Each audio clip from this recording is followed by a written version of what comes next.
இது நேரம் தியானத்திற்காக தெரிந்து கொள்ளப்பட்ட வேதவசனம் 2 தீமோத்தேயு 1வது அதிகாரம் 7வது வசனம். தேவன் நமக்கு பயமுள்ள ஆவியை கொடாமல் பலமும் அன்பும் தெளிந்த புத்தியும் உள்ள ஆவியை கொடுத்திருக்கிறார்.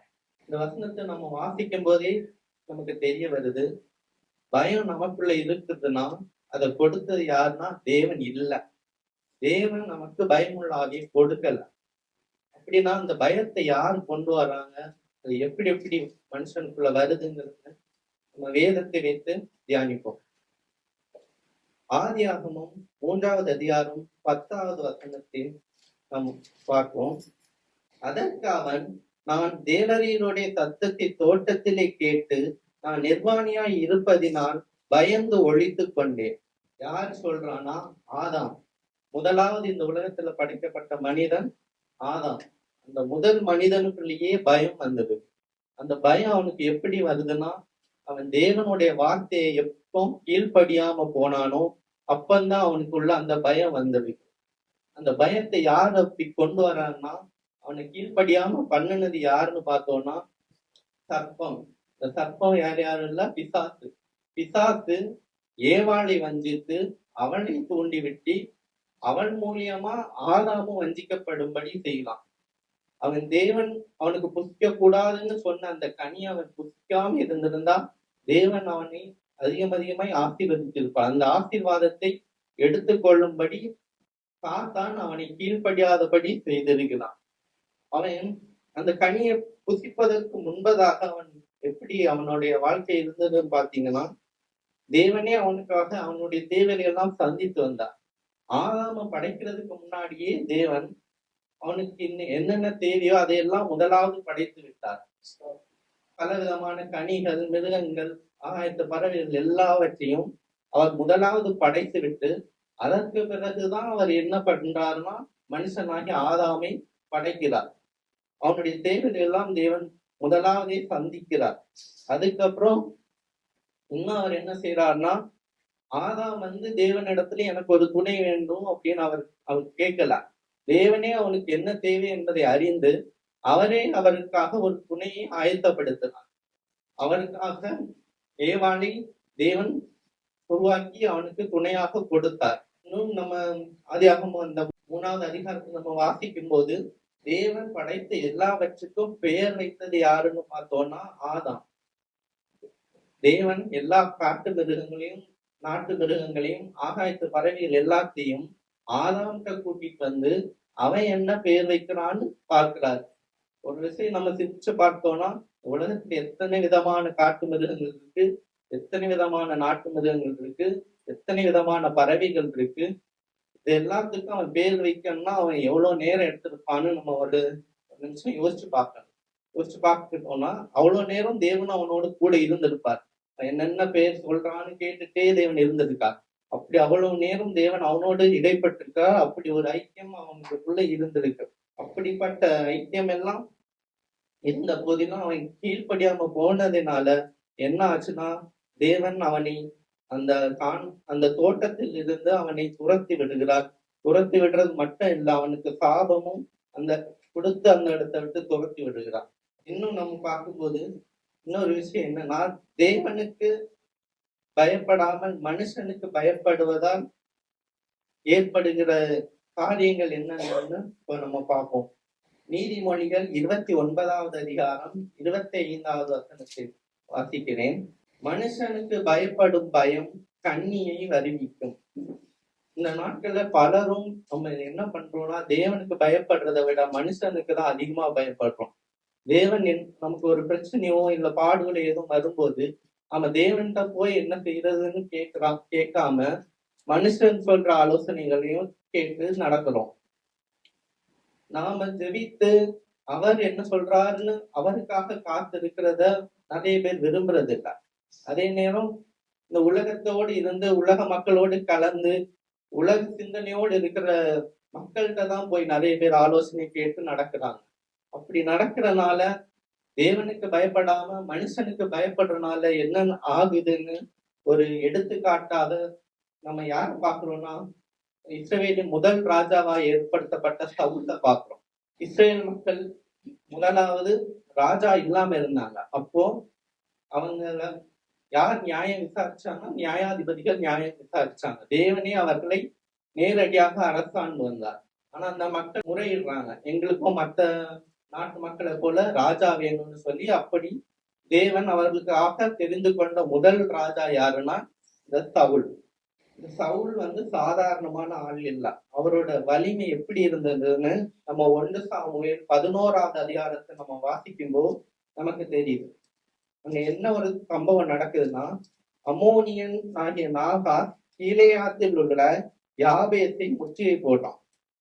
அந்த அம்மோனியன் அந்த இடத்துல ஒரு போருக்காக நிக்கிறான்.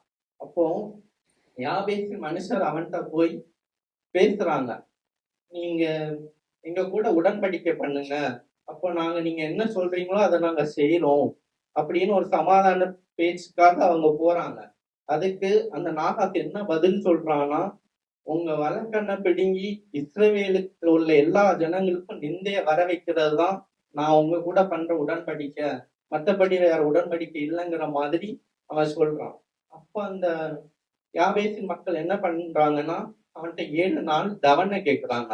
ஒரு 7 நாள் மட்டும் டைம் கொடுங்க, நாங்க இஸ்ரேல் மக்கள் முழுவதிலும் எங்களை ரட்சிக்கிறவங்க யாராச்சும் இருக்காங்களான்னு பார்த்துட்டு அதுக்கப்புறமா நாங்க உங்கள்கிட்ட வரோம், அப்போ நீங்க என்ன சொல்றீங்களோ அதை நாங்க செய்யறோம் அப்படின்னு சொல்லி 7 நாள் தவணையை கேட்டு அவங்க என்ன பண்றாங்கன்னா, ஸ்தானாபதிகளை ஏற்படுத்தி இஸ்ரவேல் தேசம் எங்கெல்லாம் அனுப்புறாங்க. அந்த ஸ்தானாபதிகள் போய் இந்த நாகாஸ் இந்த யாபேஸ் மனுஷர்கிட்ட என்ன சொன்னாரோ அதை எல்லாம் சொல்றாங்க. இப்படி அவர் இஸ்ரேலுக்கு விரோதமாய் நிக்கிறத எல்லா மக்களுக்கும் தெரியப்படுத்துறாங்க. இப்படி தெரியப்படுத்துறத அவங்க கிபியாவுல சொல்லும் போது என்ன ஆகுதுன்னா, அது யார் இருக்கிறன்னா சவுல். சவுல்ல அந்த நேரம் சாமுவேல் ராஜாவா ஏற்படுத்தியிருப்பார். அப்பந்தான் புதுசா அவரை ராஜாவா ஏற்படுத்தி வச்சிருக்காங்க. அத சவுல் கேட்ட உடனே என்ன ஆகுதுன்னா, தேவ ஆவி அவனுக்குள்ள வந்ததுனால அவனுக்கு மிகுந்த கோபம் வருது. அந்த நாகா சொன்னதெல்லாம் கேட்டு மிகுந்த கோபம் வருது. அப்படி கோபம் அடைஞ்சு அவன் என்ன பண்றான்னா, ஒரு ஓரினை மாட்டை பிடிச்சு அதை துண்டிச்சு அத இஸ்ரவேல்ல உள்ள எல்லா இடத்துக்கும் அனுப்பி, நாளைக்கு இந்த தினத்துல யார் யார் என் கூட வரலையோ அவங்களுடைய மாடுகளுக்கெல்லாம் இப்படி செய்யப்படும்னு சொல்றான். அப்படி அவன் சொல்ல கேட்டு நிறைய மக்கள் அவனுக்கு பின்னாக நின்னாங்க, அவனுக்கு துணையா அவனோட போர் புரியறதுக்கு. அப்படி ஒரு கூட்டத்தை சவுல் ஏற்படுத்தி அந்த நாகாஸ்க்கு விரோதமாய் போய் அவன் என்ன பண்ணானா, அவனை முறியடிச்சு, அவனை முறியடிச்சு மட்டும் இல்ல, 2 பேர் சேர்ந்து ஓடாத மாதிரி எல்லாரும் தனித்தனியா ஓடுற மாதிரி அவனை சிதறடிச்சு ஓட பண்ணான். இந்த போரை நம்ம சாதாரணமா பார்க்க கூடாது. இந்த இடத்துல சவுல் ஜெயிச்சது ஒன்றும் சாதாரண விஷயம் இல்லை. ஏன்னா அப்பந்தான் சவுல்ல புதுசா ராஜாவை ஏற்படுத்தி இருக்காங்க. அவனுக்குன்னு ஒரு அரண்மனை கிடையாது, அவனுக்குன்னு ஒரு இராணுவம் அந்த நேரம் இருந்திருக்காது, அவனுக்குன்னு படை தளபதிகள் யாரும் இருந்திருக்க மாட்டாங்க, ரதங்கள் குதிரை எதுவுமே இருந்திருக்காது. அப்பேற்பட்ட ஒரு சூழல்ல அவன் போர் செஞ்சு வெற்றி பெற்றான். அப்பேற்பட்ட ஒரு வீரன் தான் யாருன்னா சவுல். அவர் வாழ்க்கையிலையும் பாவம் செய்யறாரு. முதலாவது என்ன பண்றாருன்னா, பெலிஸ்தர் மிக்மாஸ்ல பாளையம் இறங்கி இருக்காங்க. திரும்ப ஒரு போருக்காக மிக்மாஸ்ல பாளையம் இறங்கி இருக்காங்க. அப்போ சவுல் ராஜாவா இருக்காரு. சவுல்கிட்ட சாமுவேல் முன்னாடியே சொல்லியிருப்பாரு, நீங்க கில்கால்ல 7 நாள் காத்துடுங்க, நான் நீங்க என்ன செய்யணுமோ அதை உங்களுக்கு தெரியப்படுத்துறேன் அப்படின்னு சொல்லியிருப்பாரு. ஆனா சவுல் முழுமையா காத்து இருக்கல. மக்கள் சிதறி போறத பார்த்துட்டு அவனே பலி செலுத்தி விடுறான். சாமுவேல் சொன்ன மாதிரி அவன் காத்திருக்காம போயிட்டான். அதனால அவன் அந்த இடத்துல முதல் பாவத்தை செய்யறான். அதனால அவன் அந்த பாவத்தை செய்யறப்ப என்ன ஆயிடுச்சுன்னா, தேவன் அவனுடைய ராஜ்ய பாரத்தை அவன்கிட்ட இருந்து எடுத்து போட்டுட்டார். அதுக்கப்புறம் தொடர்ந்து 2வது பாவம் செய்யறான். அதே போனா அமலேக்கியர் தேவன் அவங்களை அழிக்கும்படி சவுலுக்கு கட்டளையிடுறாரு. சவுல் அவங்களுக்கு விரோதமா போறாரு. போய் தேவன் அவங்களுக்கு என்ன கட்டளை கொடுத்துருப்பாருன்னா, அவங்களுக்காக நீ மனதிறங்க கூடாது, அவங்களுக்கான எதையும் நீ விட்டு வைக்க கூடாது, அந்த அமலேக்கியர் முழுவதுமாய் அவர்களுடைய உயிரினங்கள் எல்லாத்தையும் நீ என்ன பண்ணா அழித்து விடணும்னு தேவன் கட்டளை கொடுக்கிறாரு. ஆனா சவுல் என்ன பண்றாருன்னா, முதல் தரமானவைகளையும் 2ஆம் தரமானவைகளையும் தேவனுக்கு பலியிட கொண்டு போறேன்னு சொல்லி அவர் என்ன பண்ணிட்டாருன்னா கொண்டு வந்துட்டாரு. முழுமையா அழிக்காம விட்டுட்டாரு. அப்படி அவர் அழிக்காம விட்டதுனால என்ன ஆகுதுன்னா, தேவன் அவன் மனஸ்தாபப்படுகிறான். அவனை ராஜாவா ஏற்படுத்தினதற்காக தேவன் மனஸ்தாபப்படுத்துறான். அதை சாமுவேல்கிட்ட சொல்றாரு. சாமுவேல் போய் சவுலிடம் கேட்கிறாரு, இப்படி நீ ஏன் இப்படி செஞ்சீங்கன்னு கேட்கிறப்போ அதுக்கு அவன் என்ன பதில் சொல்றான்னு 1 சாமுவேல் 15வது அதிகாரம் 24வது வசனத்தை வாசிக்கும்போது நமக்கு தெரியும் அவன் என்ன சொல்றான்னா, அப்பொழுது சாமுவேலை நோக்கி, நான் கர்த்தருடைய கட்டளையையும் உம்முடைய வார்த்தைகளையும் மீறினதினாலே பாவம் செய்தேன். நான் ஜனங்களுக்கு பயந்து அவர்கள் சொல்லை கேட்டேன். தேவன் அவன்கிட்ட என்ன சொன்னார்னா, எல்லாரையும் அழிக்கணும்னு சொன்னாங்க. ஆனா இவன் ஜனங்களுடைய வார்த்தையை கேட்டு முதல் தரமானவைகளை அழிக்காம தேவனுக்கு பலியிடுறதுக்காக எடுத்து வைக்கிறான். இப்படிதான் அப்படி அவன் பாவம் செஞ்சனால அவனுடைய சவுளுடைய அடுத்து வர வாழ்க்கை எப்படி இருக்குதுன்னா, 1 சாமுவேல் 16வது அதிகாரம் 14வது வசனத்தை வாசிக்கும் போது, கர்த்தருடைய ஆவி சவுலை விட்டு நீங்கினார். கர்த்தரால் விடப்பட்ட ஒரு பொல்லாத அவன் ஆவி அவனை கலங்க பண்ணி கொண்டிருந்தது. அவனுக்குள்ள ஒரு பொல்லாத ஆவி வருது. அது மட்டும் இல்ல, தேவனுடைய ஆவி அவனிலிருந்து எடுபட்டு போயிடுச்சு. அதுக்கப்புறம் பெலிஸ்தர் சூனேமிலே பாளையம் இறங்கி வராங்க. அப்பொழுது 1 சாமுவேல் 28வது அதிகாரம் 5வது வசனத்தை நாம வாசிக்கும் போது, சவுல் பெலிஸ்தரின் பாளையத்தை கண்ட போது பயந்தான். அவன் இருதயம் மிகவும் தத்தளித்து கொண்டிருந்தது. அவனுக்குள்ள இப்ப என்ன வருதுன்னா, பயம் வருது. பயம் எப்படி வருது? அவன் கீழ்ப்படியாம போனனால, அவன் தேவனுடைய வார்த்தைக்கு செவிப்படாம போனனால அவனுக்குள்ள இந்த பயம் வருது. முதல் போர்ல அவன் ஒரு ராஜா, புது ராஜாவா இருக்கும், எந்த ஆயுதமும் எதுவும் இல்லாதப்போ அவர்களுக்கு விரோதமா போய் தைரியமா ஜெயிச்சுட்டு வந்த அந்த ராஜா இப்ப என்ன பண்றாருன்னா, பயப்படுறாரு. இந்த பயப்பட்டு அவர் என்ன பண்றாருன்னா, கர்த்தரிடத்தில் விசாரிக்கிறார். அவர் என்ன செய்யறது அப்படின்னு சொல்லி கர்த்தரிடத்துல இப்ப விசாரிக்க போறார். ஆனா தேவனும் அவருக்கு எந்த பதிலும் கொடுக்கவில்லை.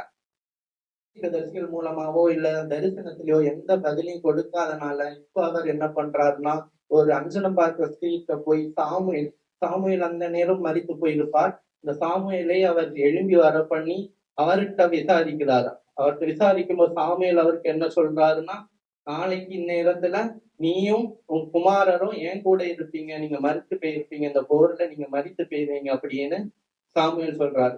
இதை கேட்டது என்ன ஆகுதுன்னா, 1 சாமுவேல் 28வது அதிகாரம் 20வது வசனம். இந்த சனமே சவுல் நெடிதாங்கிடையாய் தரையிலே விழுந்து சாமுவேலின் வார்த்தைகளினாலே மிகவும் பயப்பட்டான். திரும்பவும் அவருக்கு என்ன வருதுன்னா, பயம் வருது. முன்பு எப்படி வீரமாய் இருந்த ராஜா இப்போ அவரு பயந்து என்ன பண்றதுன்னே தெரியாத ஒரு நிலைமையில இருக்கிறாரு. காரணம், அவருக்கு பலமா இருந்த கர்த்தர் அவரை விட்டுட்டாரு. அவருடைய சொல்லுக்கு கீழ்ப்படியாம அவர் ஜனங்களுக்கு பயந்து நடந்ததால இந்த சூழ்நிலை அவருக்கு வந்தது. நீதிமொழிகள் 10வது அதிகாரம் 24வது வசனம் சொல்லுது, துன்மார்க்கன் பயப்படும் காரியம் அவனுக்கு வந்து நேரிடும். இப்போ சவுலுக்கு என்ன பயம்னா, சாமுவேல் நீ மரித்து போயிடுவன்னு சொன்னது கேட்டு அவன் பயப்படுறான். அவன் அந்த கேட்டு பயப்பட்ட மாதிரியே அவனும் அவனுடைய குமாரர்கள் அந்த போர்ல என்ன பண்றாங்கன்னா மரித்து போறாங்க. மனுஷனுக்கு பயப்படுறதுனால என்ன ஆகுதுன்னு நம்ம பார்த்தோம். இன்னும் பாவம் செய்வது நான் கீழ்ப்படியாம போறதுனால பயம் வருதுன்னு பார்த்தோம். இப்ப 2வது ஒரு காரியத்தை பார்ப்போம். யாருக்கு நாம் பயப்பட வேண்டும் என்கிறத பார்ப்போம். மத்தேயு 10வது அதிகாரம் 28வது வசனத்தை வாசிப்போம். ஆத்மாவை கொல்ல வல்லவர்களாயிராமல் சரீரத்தை மாத்திரம் கொல்லுகிறவர்களுக்கு நீங்கள் பயப்பட வேண்டாம். ஆத்மாவையும் சரீரத்தையும் நரகத்திலே அழிக்க வல்லவருக்கே பயப்படுங்கள். இந்த இடத்துல தேவன் நமக்கு சொல்றார், சரீரத்தை மட்டுமே சேதப்படுத்தக்கூடிய மனுஷருக்கு நம்ம பயப்பட தேவையில்லை.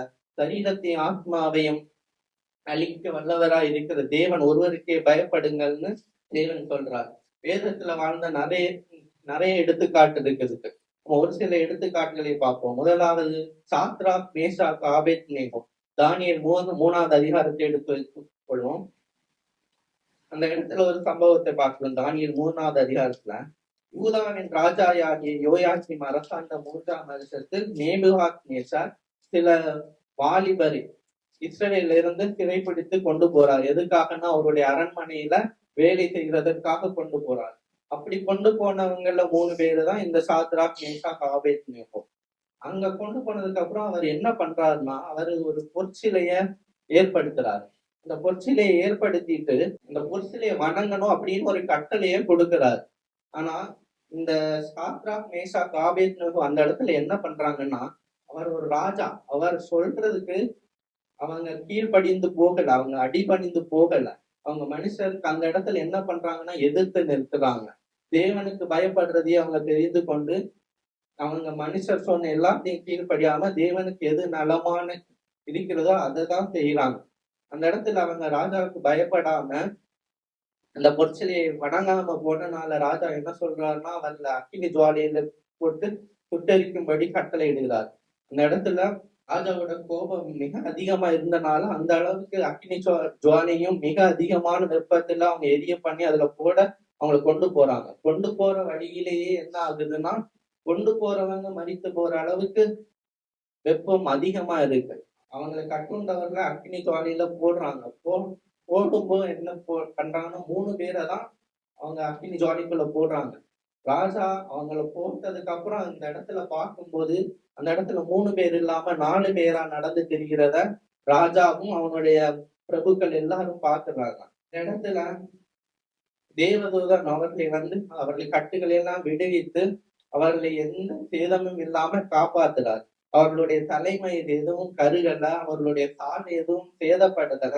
இன்னும் என்னன்னா அக்கினியோட மனம் கூட அவர்கள் சரீரத்துல வீசல. அப்படி தேவன் அவர்களை அதிசயமாய் காப்பாற்றினார். இதற்கு காரணம் என்னன்னா, அவங்க மனுஷனுக்கு பயப்படாம கர்த்தருக்கு பயப்பட்டதினால் தேவன் அவர்களை அக்கினி ஜுவாலைக்கும் ராஜாவினுடைய கோபத்திற்கும் விடுவித்து பாதுகாத்தார். இன்னும் பார்த்தோம்னா, இன்னும் ஒரு எடுத்துக்காட்ட பார்த்தோம்னா, தானியேல் 6வது அதிகாரத்தை பார்க்கிறோம்.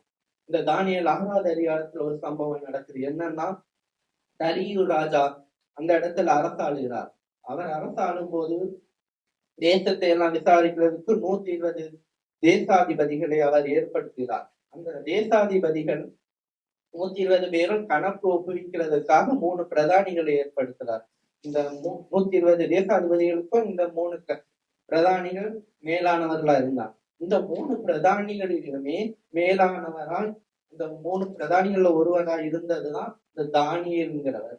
அவர் எல்லாருக்கும் மேலாக எல்லா தேசாதிபதிகளுக்கும் பிரதானிகளுக்கும் மேலாக தானியேலை அந்த தரியு ராஜா உயர்த்தி வச்சதுனால மத்தவங்க அவருக்கு மேல பொறாமை கொள்றாங்க. பொறாமை கொண்டு அவரை எப்படியாச்சும் அழிக்கணும்னு திட்டம் போட்டு என்ன பண்றாங்கன்னா, அவரை அழிக்கிறதுக்கு அதுக்காகவே ஒரு செயல் அந்த இடத்துல கொண்டு வராங்க. அது என்னன்னா, 30 நாள் தரியு ராஜாவை மட்டும்தான் எல்லாரும் வணங்கணும். அந்த ராஜாவை தவிர வேற எந்த தெய்வத்தையோ இல்ல வேற யார்ட்டையும் வணங்கக்கூடாது, யாரையும் சொல்லக்கூடாது அப்படிங்கிற ஒரு சட்டத்தை அவங்க கொண்டு வராங்க. அது ஏன் கொண்டு வராங்கன்னா, தானியேல் அவங்க ரெகுலரா தேவனை வணங்கி வந்தது அவங்களுக்கு தெரியும். இந்த விஷயத்துல அவன் கீழ்ப்படிய மாட்டான்னு அவங்க முன்னாடியே தெரிஞ்சிருந்தனால அவன் கண்டிப்பா அவன் இந்த இடத்துல தப்பு செஞ்சிருவான், அவன் அழிச்சிடலான்னு ஒரு எண்ணத்துல இந்த திட்டத்தை அவங்க கொண்டு வராங்க. ஆனா தானியேல் அதுக்கெல்லாம் பயப்படலாம். தானியேலுக்கு தெரியும் இந்த சம்பவங்கள் எல்லாம் நடந்துட்டு இருக்கு. ஏன்னா ராஜாவுக்கு அடுத்தபடியான ஒரு ஆளுன்னா அந்த தானியேல் தான். தேசத்துல என்ன நடந்தாலும் அது தானியேலுக்கு தெரியாம நடக்க போறது இல்லை. தானியேல் எல்லாவற்றையும் அறிந்து இருந்தார். ஆனாலும் அவர் என்ன பண்றாருன்னா, இந்த இடத்துல ராஜா கொடுத்த அந்த கட்டளை கீழ்ப்படியாம போனா அவருக்கு என்ன தண்டனை கிடைக்க போகுங்கிறதே அவர் தெரிஞ்சு வச்சிருப்பாரு. கண்டிப்பா அவருக்கு தெரியாம எல்லாம் இருந்திருக்காரு. அவர் தெரிந்து வைத்துமே அவர் மரண ஆக்கினைக்கு உட்படுத்தப்படுவார்னு தெரிஞ்சுமே அவர் என்ன பண்றாருன்னா, ராஜாவுடைய சொல்லுக்கு அந்த இடத்துல கீழ்ப்படியாம போறாரு. அவர் ராஜாவை வணங்க மறுக்கிறாரு. தேவன் ஒருவரையே அவர் வழக்கம் போல ஆராதித்து ஜெபம் செய்து வந்தது போல தினமும் 3 வேளை தேவன் ஒருவருக்கே அவர் ஆராதனை செய்கிறாரு. இதை அவங்க தரியு ராஜாவுக்கு சொல்லி, தரியு ராஜாவுக்கு அதுல விருப்பம் இல்லதான், தானியேலை கொள்வதற்கு அவருக்கு விருப்பம் இல்லதான். ஆனாலும் அந்த பிரபுக்களின் நிமித்தமும் தேசாதிபதியின் நிமித்தமும் அவங்களுக்கு பயந்து அவங்க தானியேல் என்ன பண்றாங்கன்னா சிங்க கெபியில போடுறாங்க. அதுக்கப்புறம் என்ன நடந்துச்சுன்னு நமக்கே தெரியும். தானியேலை காப்பாற்ற தேவதூதரை அனுப்பி அந்த சிங்கங்களின் வாயை எல்லாம் கட்டி போட்டார். சிங்கங்கள் அவனை சேதப்படுத்தல. அவனை சேதப்படுத்தாம இருந்தது மட்டும் இல்ல, ராஜா தானியேல் அந்த கெபியில இருந்து வெளியே கொண்டு வந்துட்டு அவர் என்ன பண்றாருன்னா, யாரெல்லாம் அவனை செவியில போடணும்னு அந்த திட்டத்தை எல்லாம் கொண்டு வந்தாங்களோ, யாரெல்லாம் தானியேலுக்கு விரோதமாய் செயல்பட்டாங்களோ அவங்க எல்லாரையும் செவியில போடும்படி செய்து தானியேல் அந்த தேசத்துல இன்னும் அதிகமாய் உயர்த்தி வைத்தார். தேவனுக்கு பயப்பட்டதால் தானியேலுக்கு ஒரு பெரிய உயர்வு கிடைத்தது. மனுஷருக்கு அவன் கீழ்ப்படியாம தேவனுக்கு கீழ்ப்பட்டிருந்ததால், மனுஷருக்கு பயப்படாமல் தேவனுக்கு கீழ்ப்படிந்ததால் அவனுக்கு இப்படி ஒரு ஆசீர்வாதத்தை தேவன் கொடுத்தார். இன்னும் நம்ம வேதத்தில் இன்னும் அநேக எடுத்துக்காட்டுகளை பார்க்க முடியும். இன்னும் ஒரு உதாரணம் பார்த்தா யோசேப்பை பார்த்தோம்னா அவனுடைய வாழ்க்கையில அவனுடைய சகோதரர்கள், அது எந்த அதிகாரம்னா ஆதியாகமம் 39வது அதிகாரத்துல அந்த சம்பவம் நடக்குது. அவனுடைய சகோதரர்கள் எல்லாம் என்ன பண்றாங்கன்னா யோசேப்பு மேல பொறாம கொண்டு அவங்களுடைய தகப்பன் எல்லார காட்டிலும் யோசேப்பு அதிகமா நேசிச்சனால அவன் மேல பொறாமை கொண்டு அவனை விற்று போடுறாங்க. ஒரு அடிமையாக அவனை விற்று போடுறாங்க. அப்படி விற்று போடும்போது அதை எகிப்தில் இருக்கிற ஒரு மனிதன், அது யாருன்னா பார்வோனுடைய பிரதானியும் தலையாரிகளுக்கு அதிபதியுமாகிய போத்திபார் என்னும் எகிப்து தேசத்தான். அவனை விலைக்கு வாங்குறான். விலைக்கு வாங்கி அவன் மேல தேவ ஆவி இருக்கிறத அவன் உணர்ந்து அவனை யோசேப்பு என்ன பண்றாருன்னா தன்னுடைய வீட்டுக்கு விசாரிப்புக்காரனாக ஏற்படுத்துகிறார்.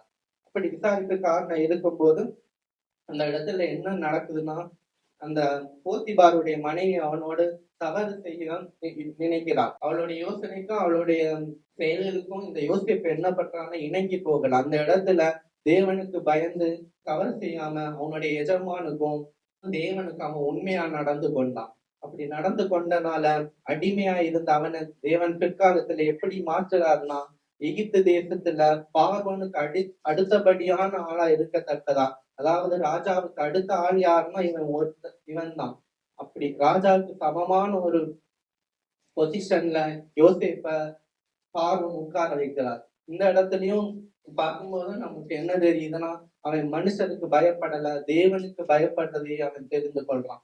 இப்படியா நாமும் நம்ம வாழ்க்கையில மனுஷர்களுக்கு பயத்தை விட்டுட்டு தேவன் ஒருவருக்கு, அதாவது சரீரத்தை அழிக்கக்கூடிய மனுஷனுக்கு இல்ல, சரீரத்தையும் ஆத்மாவையும் அழிக்கத்தக்க வல்லவராய் இருக்கிற தேவன் ஒருவருக்கே பயப்படுகிறவர்களாய் இருக்கும். முதலாவது பயம் எப்படி வந்ததுன்னு பார்த்தோம். கீழ்ப்படியாமையினால, பாவம் செய்யறதுனால பயம் வந்து, மனுஷருக்கு பயப்படுறதுனால என்னென்ன நேரிடும் அப்படிங்கறத தெரிந்து கொண்டோம். இன்னும் யோசேப்பு, தானியேல், சாத்ராக், மேஷாக், ஆபேத்நேகோ இவர்களுடைய வாழ்க்கையை பார்க்கும்போது மனுஷருக்கு பயப்படாம தேவனுக்கு பயந்தா அவங்க வாழ்க்கை எப்படி மாறுதுன்னு பார்த்தோம். இப்ப மூணாவதா ஒரு காரியம் என்னன்னா, சூழ்நிலைகளை பார்த்து பயப்படாம இருக்கணும். நாம தேவன் இஸ்ரவேல் ஜனங்களுக்கு ஒரு வாக்குத்தத்தம் கொடுக்கிறார். முதலாவது யார்கிட்ட கொடுக்கிறாருன்னா ஆபிரகாம் மூலியமா கொடுத்தார். ஆபிரகாம்கிட்ட தேவன் என்ன சொல்றாருன்னா, பாலும் தேனும் ஓடுகிற தேசத்துல உன்னை கொண்டு போய் விடுவேன்னு தேவன் வாக்கு பண்ணிடுறார். அதை எங்க நம்ம பாக்குறோம்னா, ஆதியாகமம் 13வது அதிகாரம் 14-16 வசனம் வரை பார்க்கும்போது, லோத் ஆபிரகாமை விட்டு பிரிந்த பின்பு கர்த்தர் ஆபிரகாமை நோக்கி, உன் கண்களை ஏறெடுத்து நீ இருக்கிற இடத்தில் இருந்து வடக்கையும் தெற்கையும் கிழக்கையும் மேற்கையும் நோக்கி பார். நீ பார்க்கிற இந்த பூமி முழுவதையும் நான் உனக்கும் உன் சந்ததிக்கும் என்றைக்கும் இருக்கும்படி கொடுத்து உன் சந்ததியை பூமியின் தூளை போல் பெருக பண்ணுவேன். ஒருவன் பூமியின் தூளை எண்ண கூடுமானால் உன் சந்ததியம் எண்ணப்படும் அப்படின்னு சொல்லி யாருக்கு வாக்கு பண்றாருன்னா, ஆபிரகாமுக்கு வாக்கு பண்றார். அதே வாக்கு தத்துவம் ஆபிரகாமுடைய குமாரனாய ஈசாக்குக்கு திரும்பவும் கொடுக்கிறார். ஆதியாகமம் 26வது அதிகாரம் 2வது வசனத்திலிருந்து 5வது வசனத்தை வரை நாம் வாசிக்கும் போது, கர்த்தர் அவனுக்கு தரிசனமாகி, நீ எகிப்துக்கு போகாமல் நான் உனக்கு சொல்லும் தேசத்திலே குடியிரு, இந்த தேசத்திலே வாசம் பண்ணு, நான் உன்னோட கூட இருந்து உன்னை ஆசீர்வதிப்பேன், நான் உனக்கும் உன் சந்ததிக்கும் இந்த தேசங்கள் யாவையும் தந்து உன் தகப்பனாகிய ஆபிரகாமுக்கும் நான் இட்ட ஆணையை நிறைவேற்றுவேன். ஆபிரகாம் என் சொல்லுக்கு கீழ்ப்படிந்து என் விதிகளையும் என் கற்பனைகளையும் கை கொண்டபடியினால் நான் உன் சந்ததியை வானத்தின் நட்சத்திரங்களைப் போல பெருக பண்ணி உன் சந்ததிக்கு இந்த தேசங்கள் யாவையும் தருவேன். உன் சந்ததிக்குள் பூமியில் உள்ள சகல ஜாதிகளும் ஆசீர்வதிக்கப்படும் என்றார். ஆபிரகாமுக்கு கொடுத்த அதே வாக்குத்தத்தம், அதே ஆசீர்வாதம் ஈசாக்கு கொடுக்கிறார். இங்கே அவர் என்ன சொல்றாருன்னா, தேசத்துல அவரை கொண்டு போய் விடுவேன்னு அவங்களுக்கு வாக்கு பண்றார். இன்னும் இந்த வாக்குத்தத்தம் தொடர்ந்து வருது. இன்னும் ஈசாக்குடைய குமாரனாகிய யாக்கோபுக்கு அதே வாக்குத்தத்த ஆதியாகமம் 28வது அதிகாரம் 13-15 வசனங்களை வாசிக்கும் அங்க அவர் கொடுக்கிறார். அதற்கு மேலாக கர்த்தர் நின்று, நான் உன் தகப்பனாகிய ஆபிரகாமின் தேவனும் ஈசாக்கின் தேவனுமாகிய கர்த்தர், நீ படுத்திருக்கிற பூமியை உனக்கும் உன் சந்ததிக்கும் தருவேன். உன் சந்ததி பூமியின் தூளை போல் இருக்கும். நீ மேற்கேயும் கிழக்கேயும் வடக்கேயும் தெற்கேயும் பரம்புவாய். உனக்குள்ளும் உன் சந்ததிக்குள்ளும் பூமியின் வம்சங்கள் எல்லாம் ஆசீர்வதிக்கப்படும். நான் உன்னோடு இருந்து நீ போகிற இடத்திலெல்லாம் உன்னை காத்து இந்த தேசத்துக்கு உன்னை திரும்பி வர பண்ணுவேன். நான் உனக்கு சொன்னதை செய்யும் அளவும் உன்னை கைவிடுவதில்லை என்றார். இந்த வாக்கு தத்துவம் தொடர்ந்து ஆபிரகாம், ஈசாக்கு, யாக்கோபுக்கு வருது.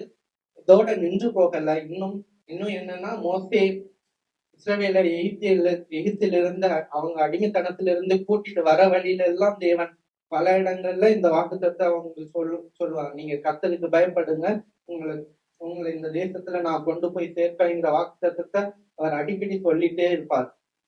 பல இடங்கள்ல அவர் சொல்லி இருப்பார். அவங்களை தேவன் வழி நடத்தி கொண்டு போற வழியில பல இவங்களை விட வலிமையான ஜனங்கள் பலரை இவங்க முறியடிக்கிறாங்க, வெற்றி பெறாங்க, பல போர்களை வெற்றி பெறாங்க. இன்னும் பல அற்புதங்கள், அதிசயங்கள், இன்னும் தேவனுடைய மகிமை அவர்கள் கண்ணார கண்ட ஜனம். அந்த பாதையில அவங்க நடந்து போயிட்டு இருக்காங்க. தேவன் அவங்களை எங்க கொண்டு போய் சேர்ப்பேன்னு சொன்னாரோ அந்த இடத்துக்கு போயிட்டு இருக்காங்க. இப்போ என்ன ஆகுதுன்னா, என்ன ஆகும், 13வது அதிகாரத்துல அவங்க கானான் பக்கத்துல போய் சேர்றாங்க. சேர்ந்ததுக்கு அப்புறம் என்ன பண்றாங்கன்னா, மோசே அவங்கள இந்த தேசத்தை வேவு பார்த்துட்டு வர்றதுக்காக கோத்திரத்துக்கு ஒருத்தரா எடுத்து செலக்ட் பண்ணி அவங்கள வேவு பார்க்க அனுப்புறாங்க. அப்படி வேவு பார்க்க போன ஜனங்கள் 12 பேர், கோத்திரத்துக்கு ஒருவரா 12 பேர் போறாங்க. அந்த ஜனங்கள் அங்க வேவு பார்த்து என்ன சொல்றாங்கன்னா, அங்க இருக்கிற ஜனங்கள் எல்லாம் ராட்சதரா இருக்காங்க, நாம அவங்கள ஜெயிக்க முடியாது, நம்ம அவங்கள்ட்ட போர் பண்ணி ஜெயிக்க முடியாது, அவங்க அங்க இருக்கிற ஜனங்கள் எல்லாம் பெரிய ஆட்களா உயரமா இருக்கிறாங்க, அவங்க கண்ணுக்கு முன்னாடி நம்ம வெட்டுக்கிளிய போல இருப்போம், அவங்க அது ரொம்ப அரணிப்பான பட்டணம், இப்படி எல்லாம் சொல்லி அவங்க என்ன பண்றாங்கன்னா இந்த இடத்துல பயப்படுறாங்க. இதுக்கு முன்னாடி தேவன் கொடுத்த வாக்கு தத்துவத்தை எல்லாம் நம்ம வரிசையா வாசிச்சோம். தேவன் என்ன சொன்னாருன்னா, உங்களை கொண்டு போய் சேர்ப்பேன்னு அவர் சொல்லிட்டார். அவர் வாக்கு தத்துவம் கொடுத்துட்டார். பல யுத்தங்களையும் தேவன் தான் அவங்களுக்காக செஞ்சார். இப்ப அந்த இடத்துல போறது வரைக்கும் நடந்த யுத்தங்கள் பலவற்றிலும் அவங்க துரத்தின ஜனங்கள் எல்லாம் இவங்களை விட வலிமையான ஜனம்தான். இப்படி அவங்களெல்லாம் துரத்தி இப்படி இந்த இடத்துல கானான் பக்கத்துல வர போயிட்டாங்க. இந்த இடத்துல போயும் அவங்க தேவன் கொடுத்த அந்த வாக்கு தத்துவத்தை எல்லாம் நினைச்சு பார்க்காம, அவங்க அதெல்லாம் விசுவாசிக்காம அங்க இருந்த சூழ்நிலையை தான் அவங்க பாக்குறாங்க. நம்ம வாழ்க்கையில இந்த மாதிரி சூழ்நிலைகள் எல்லாம் வரும். தேவன் நமக்கு ஏதாச்சும் ஒண்ணு வாக்கு பண்ணியிருப்பார். நமக்கு ஒரு கஷ்டம் இருக்கும், அதற்காக நம்ம தேவனிடத்தில் விண்ணப்பம் பண்ணுவோம். அப்போது தேவன் நம்ம எது மூலமாகவோ, ஒரு போதவர் மூலமாகவோ, இல்ல வேதம் வாசிக்கும் போது வசனத்தின் மூலமாகவோ ஏதோ ஒரு வாக்கு தத்துவம் பண்ணியிருப்பார். அவர் வாக்கு தத்துவம் பண்ணின காரியத்துக்கு சாதகமா எல்லாம் நடக்காது. எல்லாமே அதுக்கு அப்பாற்பட்ட மாதிரிதான் நடக்கும். இந்த இடத்துலயும் அவங்க இந்த தேசத்தை கொடுப்பேன்னு சொன்னாரு. ஒரு உலக பிரகாரமா நம்ம பார்த்தோம்னா அந்த இடத்துல உள்ள ஜனங்கள் இவங்களை விட வலிமை குறைந்தவர்களா இருந்தாதான் அவங்களை ஜெயிக்க முடியும். ஆனா இந்த இடத்துல அவங்கள அந்த கானான் தேசத்தில் இருந்த ஜனங்கள் எல்லாம் இந்த இஸ்ரேல் ஜனங்களை விட வலிமையானவர்களா இருந்தாங்க. இந்த சூழ்நிலைகளை எல்லாம் இந்த மக்கள் பார்த்து என்ன பண்றாங்கன்னா பயப்படுறாங்க.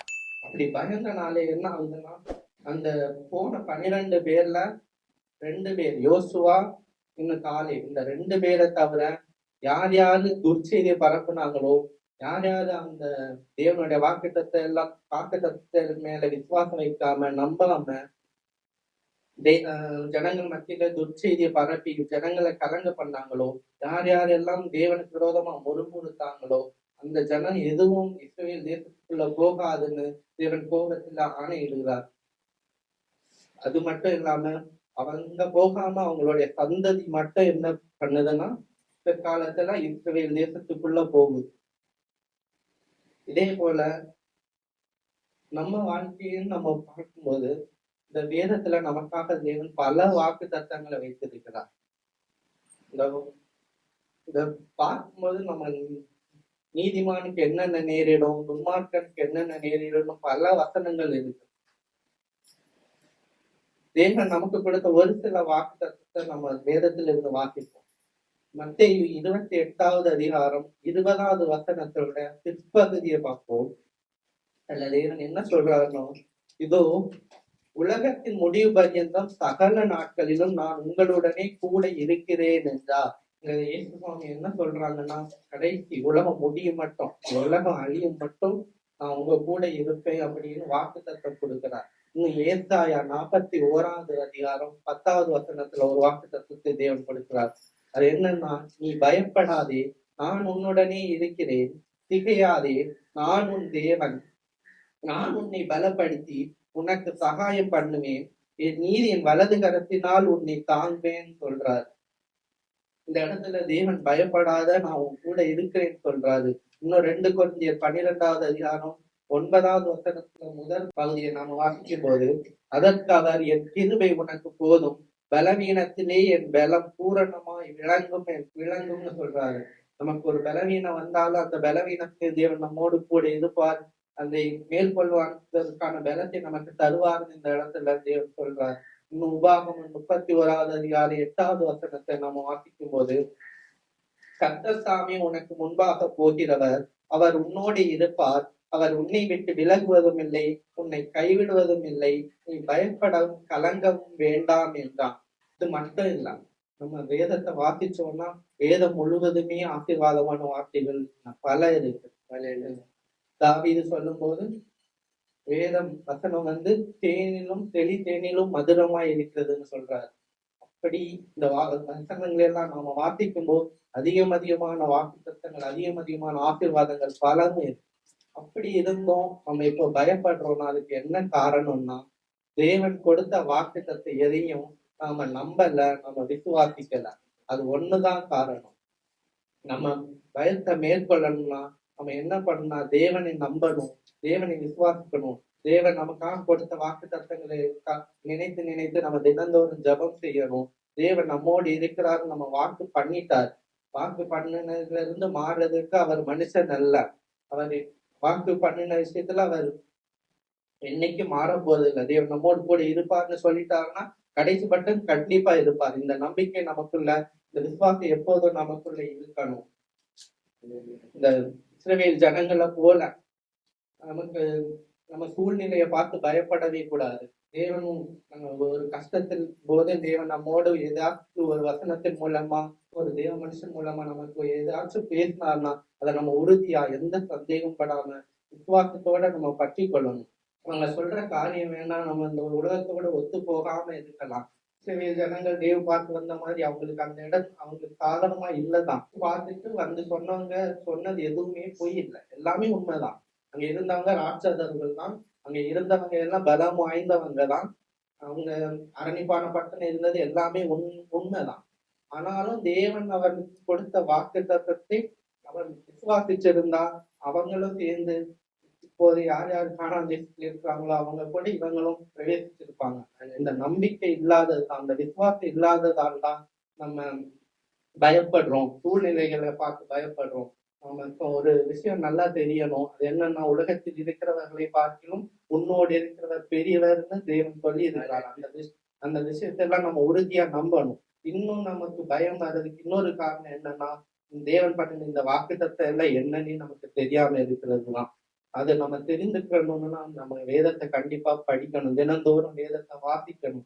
தேவன் நம்மோடு பேசுவார், தேவன் என்னென்ன சொல்லி இருக்கிறார், அவர் என்னென்ன வார்த்தைகளை கொடுத்திருக்கிறார் என்பதை நம் இருதயத்தில் வைத்துக் கொள்வோம். ஆனால் நமக்கு ஒரு நம்ம கஷ்டமான சூழ்நிலை ஏதேனும் நேரிடும் போது அந்த வசனங்களை தேவன் நமக்கு ஞாபகப்படுத்துவார். அதன் மூலமா தேவன் நம்மோடு பேசுவார்.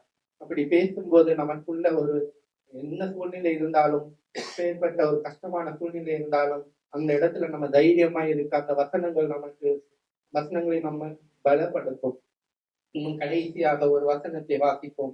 தேவன் கடைசியாக நமக்கு வாக்கு தத்தம் பண்ணுகிற ஒரு வசனம் உபாகமம் 28வது அதிகாரம் 9வது மற்றும் 10வது வசனத்தை வாசிப்போம். உபாகமம் 28, 9, 10.